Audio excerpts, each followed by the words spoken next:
around. 3 years around. Yes. Ako, ang hirap pala ng balancing plate niyo po. Ang hirap pala na maging congressman, ano? Mas madali pala sa Senado. Less work, more pay. Parang ganun po. What do you expect with this 15th Congress? Kayo po, Congressman Barzaga. Because you're with Lakas, you've stood your ground, you didn't want to be political butterfly. You respect your constituents most of all. I've noticed you're very close to them. At the same time, you are a hard-working congressman, as far as GNN is concerned, anyway, with what we've seen. What do you expect of the 15th Congress? Well, of course, from Lakas or Lakas, in general? In general. Well, of course, ang lagi kong sinasabi, in as much as we have a new president, and based on the perception of the people, there would be a significant change. Perhaps it would be also the proper time right now to increase or to enhance the image of the House. Well, thanks to GNN, we're helping you. We're Yes. always covering you. No, but when we other speak than of that, enhancing image, number one, we have to have more attendance.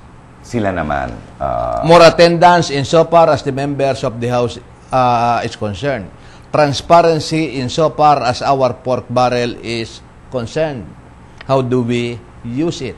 Transparency insofar as foreign trips of congressmen are concerned.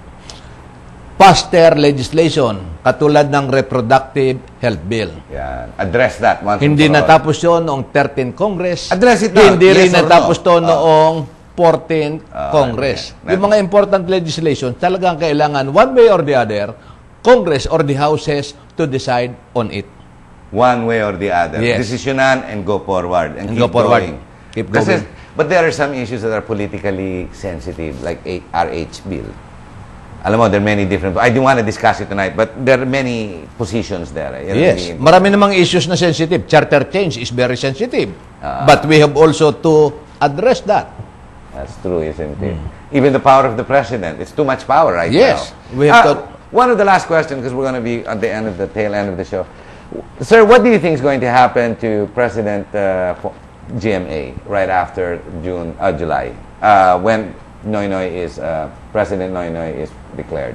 Ano mangyayari kaya sa kanya? So she merges into Congress. She walks in. She becomes one of the equals. Yes. She's one of the congressmen. She's actually an equal to you now. You're both congressmen. Di ba parang gano'n? She has her own constituency.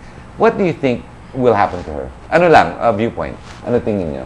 Well, of course, she could give proper advice based on her work as president and as a former legislator. So We can profit out of her experience. like a senior member. Yes, and masasabi niya siguro, based on her experience, ano bang legislation ang kinakailangan ng ating bansa. Is it good that she works as an opposition, or is it good she works together with the sitting president? Well, I think she works. She should work for the... We know she has a very a rigid work habit. Yes. Nagtatrabaho. Yeah, alam naman natin, alam ng bumbayan yan. Parang si FBR yan eh. Talagang matrabaho. Matrabaho. Workaholic. We know that. She should work for the legislation which are really necessary for the welfare of the country. Kasi malaking tulong siya sa mga to the other legislators because she's a senior. She could Yes. be looked at as a senior member. We know for a fact that experience is the best teacher. And Without she has the question. experience Without as question. president for 9 years and also as a former senator, not to mention her position in the cabinet as a former DTI. That's right. No? She really has the experience in so far as what legislation would be necessary. Malawak ang paningin. Naiiba.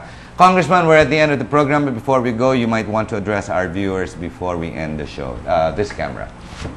Okay. Unang-una, nagpapasalamat tayo kay Harry at muli na naman tayong naanyayahan dito sa GNN. Pangalawa, bagamat medyo mabagal ang ating canvassing, pinaliliwanag lang po namin that there are certain procedures which have to be complied with. I am hopeful at talagang inaasahan ko at ng lahat ng aking mga kasama sa Kongreso that we would be able to declare the winning President and Vice President at a much earlier time, not June 29, in order to prevent a vacuum in the leadership of our country. Thank you very much, Congressman. Ladies and gentlemen, the reason we have the canvassing and we're continuing to cover it is simply because Well, we've always find it important when legislators have to get together and address certain issues. Tonight in our program, Congressman Barsaga explained to us the importance of how these checks and balances come into play and why this is happening.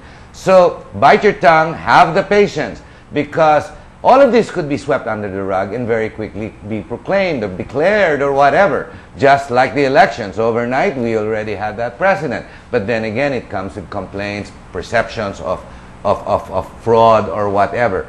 Let us follow the law that is put together. Let us be part of it by watching it, understanding it. So you and I will be in the know, hindi yung patanga-tanga, magagalit, wala naman sa lugar. Intindihin po natin kung ano mga nangyayari. And here in GNN, that's exactly what we do.